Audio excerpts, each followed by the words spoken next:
Real news चॅनलमध्ये आपलं हार्दिक स्वागत आहे. 1947 साली आपला देश स्वतंत्र झाला जरी असला तरी आज स्वातंत्र्य प्राप्तीनंतर भारत देशातील सामान्य नागरिकांना आणि सामान्य व्यक्तींना त्यांचे अधिकार, त्यांची सुविधा त्यांच्यापर्यंत आजपर्यंत पोहोचलेली नाही. आणि त्याच्यातूनच एक दिल्लीमध्ये एक सामान्य माणसांचा पक्ष म्हणून आम आदमी पार्टी उदयास आली. आणि ही आम आदमी पार्टी आज दिल्लीकरांच्या हृदयात आहे. आणि ती आम आदमी पार्टी जवळपास आज महाराष्ट्रामध्ये आपली पावलं पुढे पुढे पुढे पुढे पुढे पुढे सरकत आहेत. अमरावती लोकसभा आता मतदारसंघ हा आरक्षित आहे.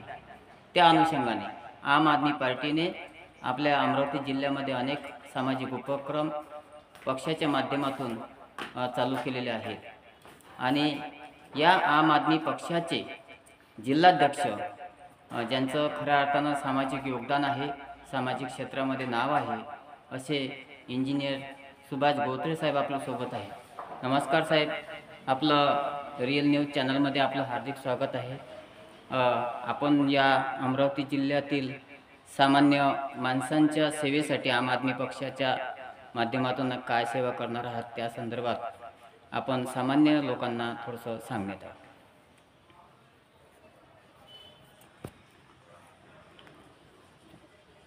मी इंजिनियर सुभाष गोत्रे 2012 कार्यकारी अभियंता ह्या पदावरून सेवानिवृत्त झालो. आणि त्यानंतर आमचा एक क्लास 1 ऑफिसरचा एक ग्रुप होता. ह्या ग्रुपमधील काही मंडळींच्या आग्रहाखातर मी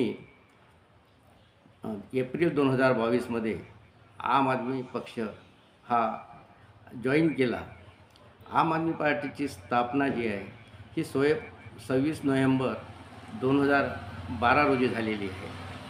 तेव्हापासूनच अमरावतीमध्ये सुद्धा हा आम आदमी पक्ष हा सक्रिय झाला होता, स्थापन झाला होता अमरावतीमध्ये. परंतु मी 2022पासून जॉईन झालो व सुरुवातीला प्रचार आणि प्रसार करण्याच्या दृष्टीने अमरावती शहराच्या सभोवताल जवळपास 30 स्पॉटला सकाळचं नोंदणी अभियान हे सुरू केलं. सकाळी 6 ते 8 ह्या काळात मे 22 जवळपास ह्या 30 ठिकाणी नोंदणी अभियान राबवलं. त्यामध्ये आम्हाला चांगला प्रतिसाद मिळाला आणि तो प्रतिसाद पाहूनच माझा उत्साह वाढत गेला आणि मी कामच करत गेलो. आणि हे काम करता करता आता मला आम आदमी पार्टीने जुलै 2023 अमरावती जिल्ह्याचं अध्यक्षपद याची जबाबदारी माझ्यावर सोपवली. आणि ह्या पदाची जबाबदारी जेव्हापासून माझ्यावर सोपवली तेव्हापासून मी अमरावती जिल्ह्यामधील 14ही तालुक्यामध्ये तालुकाध्यक्ष नेमण्याची कार्यवाही सुरू केली. लोकांचा प्रतिसाद चांगला भेटत गेला. ह्या 14पैकी जवळपास 13 तालुक्याचे अध्यक्ष माझे तयार झाले होते आणि त्यांच्या 30 लोकांच्या टीमसुद्धा तयार झाल्या. मध्यंतरीच्या काळात 1-2 तालुक्यातील उदाहरणार्थ चांदूर रेल्वे, धामणगाव रेल्वे आणि आमचा चांदूर बाजार ह्या तहसीलमधल्या ज्या टीम होत्या, टीम आहेत, परंतु अध्यक्षांचं कार्य थोडं कमी प्रमाणात असल्यामुळं त्यांच्या जागी दुसऱ्यांचीसुद्धा नेमणुकीचं कार्यवाही सुरू केलेली आहे. आम आदमी पक्ष हा सर्वसामान्य जनतेच्या ज्या आवश्यक बाबी आहे त्या बाबी सोबत घेऊन हे कार्य सुरू आहे. आम आदमी पार्टीच्या पक्षाचं उद्दिष्ट जे आहे, केजरीवाल सरांचं उद्दिष्ट जे आहे, शिक्षण जे आहे, घराघरात प्रत्येक घरातला विद्यार्थी हा सुशिक्षित व्हायला पाहिजे, त्याला फ्रीमध्ये शिक्षण भेटायला पाहिजे. ह्यापूर्वी तशी व्यवस्था होती. ह्या मध्यंतरीच्या काळातच हे प्रायव्हेटायझेशन झालं आणि तेव्हापासून शिक्षणाचा खर्च वाढलेला असून हा खर्च कसा कमी करता येईल आणि जास्तीत जास्त सरकारी शाळा कशा उघडण्यात येईल हाच आमचा आम आदमी पार्टीचा एक प्रयत्न राहील. सोबतच आरोग्यसेवा जी आहे ही सुद्धा जी शासकीय आरोग्यसेवा होती हे कोलमडत चालली असून याचंसुद्धा प्रायव्हेट आरोग्य केंद्र जे आहेत हे मोठ्या प्रमाणात सध्या सुरू आहे. प्रायव्हेट डॉक्टर लोक आहे यांचे खाजगी डॉक्टर लोक आहे यांचा जो व्यवसाय हा मोठ्या प्रमाणात सुरू आहे यालासुद्धा आळा बसण्याच्या दृष्टीने शासकीय आरोग्यसेवा विनामूल्य कशी सुरू करता येईल, गोरगरिबांना फ्रीमध्ये कशी सेवा देता येईल ह्यासाठी आमची आम आदमी पार्टी जी आहे हे प्रयत्नशील आहे. केजरीवाल सरांनी दिल्लीमध्ये, मान सरांनी पंजाबमध्ये शिक्षण, आरोग्य, पाणी, वीज हे मोफत देण्याचा प्रयत्न करीत आहे आणि दिल्या जात आहे. ह्याच नंतर याच्यासोबतच शेतमालाला उत्पादन खर्चाच्या आधारावर जो भाव भेटायला पाहिजे त्याच्यासाठी सुद्धा आम आदमी पार्टी हे सातत्याने प्रयत्न करत राहणार आहे. तसेच बेरोजगारांना रोजगार उपलब्ध करून देण्याच्या दृष्टीने आणि सरकारचे जे प्रत्येक क्षेत्रातील खाजगीकरण जे सुरू आहे ते खाजगीकरण थांबविण्यासाठी सुद्धा आम आदमी पार्टी हे सतत कार्यरत राहील, सतत प्रयत्नशील राहील आणि हेच उद्दिष्ट आम्ही आमच्या प्रत्येक तालुक्यातील घराघरापर्यंत पोहोचविण्याचा आमचा प्रयत्न आहे. हे जे उद्दिष्ट आहेत हे केजरीवाल सरांचे उद्दिष्ट आहेत आणि केजरीवाल सरांनी नागपूरला एका सभेमध्ये बोलून दाखवलेलं आहे की माझे गोरगरिबांच्या दृष्टीने, जनतेच्या दृष्टीने हे जे काही उद्दिष्ट आहेत हे जोपर्यंत 135 कोटी लोकांच्या घरापर्यंत पोहोचत नाही तोपर्यंत हे ईश्वरा मला मरण येऊ देऊ नको.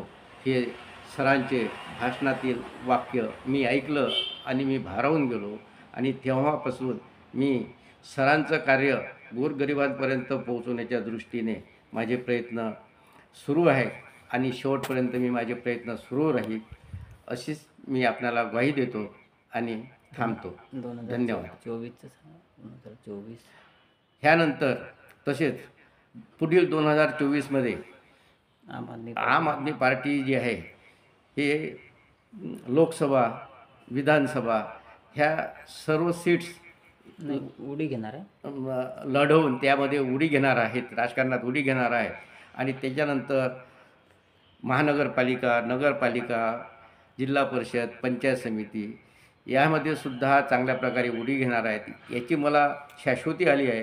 कारण का मी सर्व तालुक्याचे जे दौरे कंटिन्यू माझे सुरू असतात आणि सर्व लोकांची मला साथ मिळत आहे त्याच्यामुळंच मी आपल्याला ह्या घडवून आणण्याच्या दृष्टीने हे ग्वाही देत आहोत.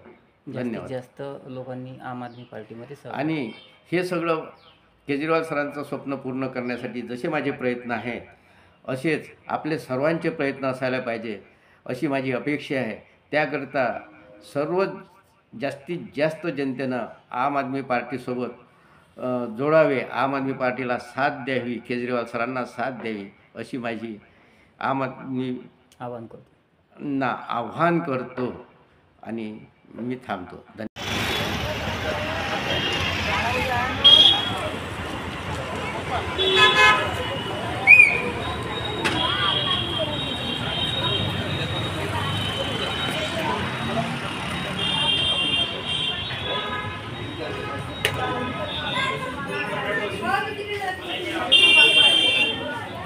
हे आहे अमरावती जिल्ह्यातलं रेग्युलर रघुवीर मिठाई केंद्र.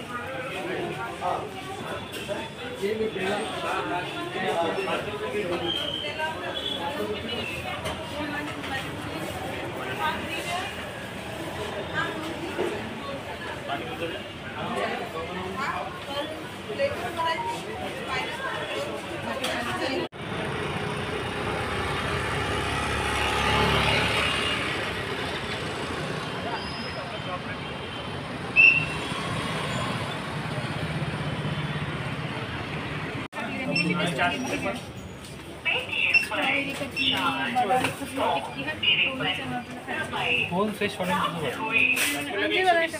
बघा मंजूर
मंगल कार्यालयामध्ये आलेलो आहोत. अत्यंत महत्त्वाचं अमरावती शहरातलं गाजलेलं मंगल वस्त्रालय आहे.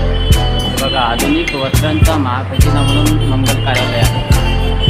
जवळपास अत्यंत महत्त्वाचं आणि सर्वात जुनं वस्त्रांचं जे महाखजिना वस्त्रांचं एक अमरावती शहरातलं नावाजलेलं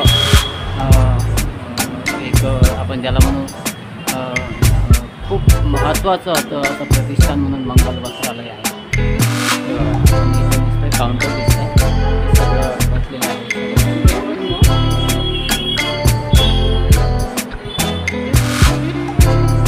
ते बघा, आपण मंगल वस्त्रालयाच्या आतमध्ये आलो. खूप सुंदर साड्या आणि त्याच्यामध्ये salwar suit, dress material, Indo western, evening gown वगैरे कपडे सगळं आपल्या अमरावती शहरातलं अत्यंत गजबजलेलं असं एक प्रतिष्ठान आहे. तर बघा, किती सुंदर सुंदर असे अतिशय वस्त्र आहेत महाखजिना म्हणून. हे बघा, खूप सुंदर आणि अतिशय महत्त्वाचं आहे. आपण आता आतमध्ये आलो. खूप सुंदर असं एक वस्त्रालय आणि सर्वात जुनं अमरावती शहरातलं एक सर्वात जुनं वस्त्रालय हे मंगल म्हणून वस्त्रालय आहे. मंगलम आता त्याचं नाव झालेलं आहे. बघा, किती सुंदर. हे बघा, ते अतिशय सुंदर आहे.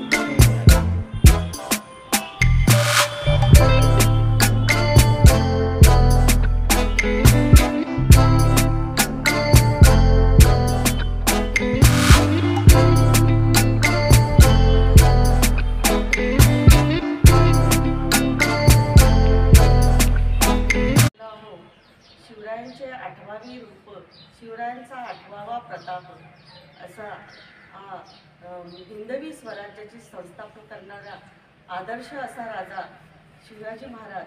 शिवरायांचा असा 8वावं रूप खरोखरच एक मुत्सद्दी आणि एक दूरदृष्टीवाला, त्यानंतर स्त्रियांचा सन्मान करणारा असा हिंदवी स्वराज्याचा राजा यापुढे कोणी नाही.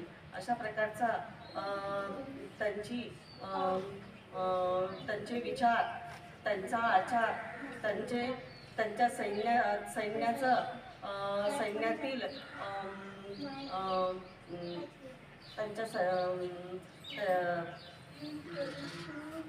दूरदृष्टी होती. त्यांची सैन्याची कशी दूरदृष्टी होती, त्यांचा आरमार जर आपण पाहाल, त्यांची सैन्याची दूरदृष्टी कशी होती की सर्व प्रकारचे, सर्व धर्माचे लोक त्यांच्या सैन्यामध्ये होते. शिवरायांनी कधीच कुठल्याच प्रकारचा जातीभेद केला नाही आणि सर्व धर्माचा सुद्धा आदर ठेवलेला होता त्यांनी. आणि स्त्रियांचा सुद्धा सन्मान केलेला होता.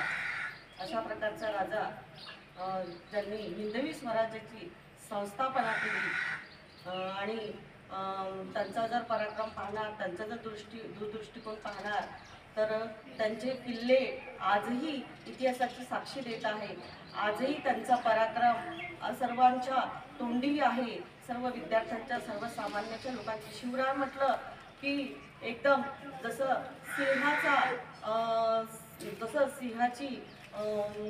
सिंहाची ताकद अशी आपल्याला दिसून येते की एकदम आपल्याला एक चांगल्या प्रकारची आपल्या मनामध्ये एक भरारी निर्माण होते. एक शक्तिशाली राजा अशी एक आपल्या मनामध्ये एक चांगली त्यांच्याबद्दल स्फूर्ती निर्माण होते आणि आपण एकदम आवेशात येतो की नाही, शिवराय खरोखरच शिवराय होते. आणि शिवरायांचे आचार विचार आपण आजही आपल्या मनामध्ये त्यांचा आदर्श आपण अजून सर्वांच्या मनामध्ये कायम आहे. यानंतर आमच्या शाळेतील विद्यार्थिनी शिवरायांबद्दल 2 शब्द सांगणार आहे, भाषण देणार आहे. की आपण सर्वप्रथम परिधी ही वर्ग 4ची विद्यार्थिनी परिधी, तिला मी विनंती करते की तिने शिवरायांबद्दल 2 शब्द सांगेल अशी शिवाजी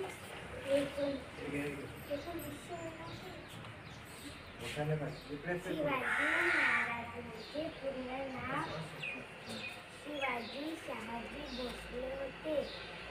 त्यांचा जन्म 19 फेब्रुवारी 1630 रोजी झाला. त्यांच्या आईचे नाव जिजाबाई होते आणि त्यांच्या बाबाचे नाव शहाजी होते. त्यांचा मृत्यू 3 April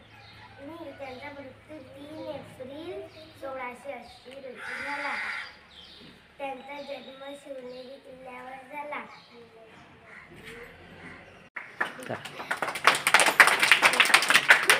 Three claps go. Three claps go.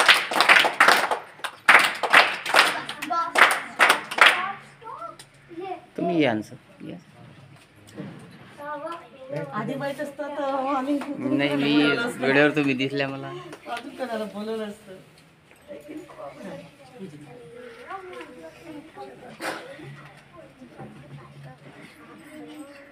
कुणकर सरांना विनंती करते की त्यांनी पूजन करावं.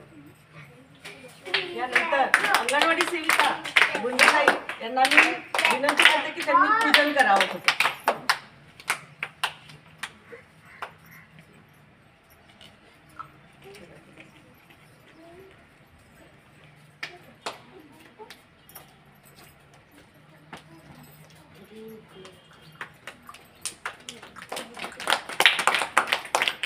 Three claps